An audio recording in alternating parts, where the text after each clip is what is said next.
So you're thinking about making the move to Central Texas in 2025? Maybe Austin's been popping up on your radar and you're wondering if it's still worth the hype? All right. Well, today I'm going to walk you through some of the pros and cons of making the move based on what's been going on these past few years. Stick with me, we'll cover it all right after this. My name is Jeff Miller. Welcome to Greater Than Austin. This is the channel where I share what it's really like to experience Central Texas from a living, working, and playing perspective. Before we dive in, go ahead and hit that subscribe button and ring that bell so you stay in the loop with all things Central Texas. All right, let's talk about the economy.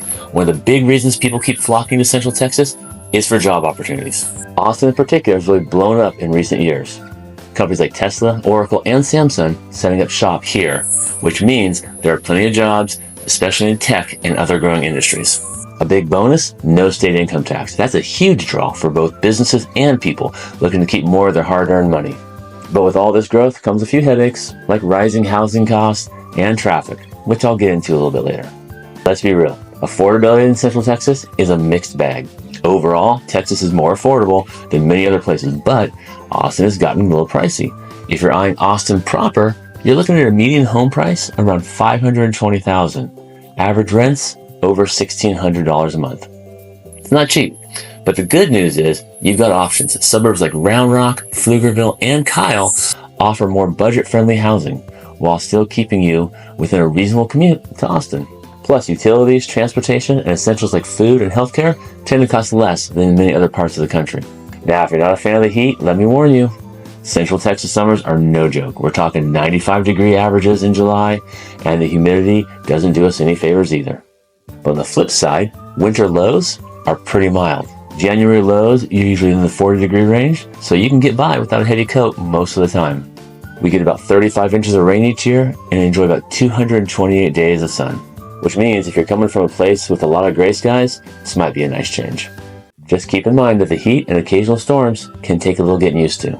Culturally is where Central Texas really shines. Austin in particular has such a cool vibe. It's known as the live music capital of the world and hosts some major festivals like South by Southwest and Austin City Limits. There's always something happening here, whether it's live music, art shows, or just hanging out at one of the city's many local spots. Austin's got this creative, tech-driven energy, but still holds on to its quirky charm. That whole Keep Austin Weird slogan isn't just a marketing thing, it's kind of a way of life here. You'll find tons of local businesses, artists, musicians, and unique spots to check out. Now, if you want a bit of a more suburban or small town feel, areas like Georgetown, Round Rock, Dripping Springs give you that while still being close enough to enjoy all that Austin has to offer. Really the best of both worlds. Let's do a quick recap. Here are some of the main pros and cons of moving to Central Texas in 2025. On the pro side, there's a thriving job market, especially in tech. There's no state income tax. We've got mild winters and lots of sunshine throughout the year. It's got a vibrant cultural scene with music, art, and festivals.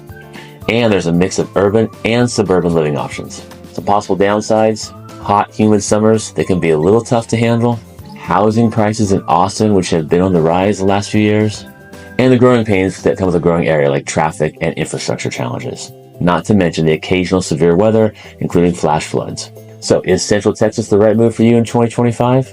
Honestly, depends on what you're looking for. If you're after job opportunities, a strong community vibe, and lots of sunshine, this might be the perfect spot. But if you're not into the heat or an area that's growing really rapidly, then you might want to think this through. Hey, thanks for hanging with me today on Greater Than Austin. Don't forget to subscribe and ring that bell so you stay in the loop and get to experience Central Texas. If you've got any questions or thoughts, drop them in the comments below. I'd love to hear from you. Y'all take care.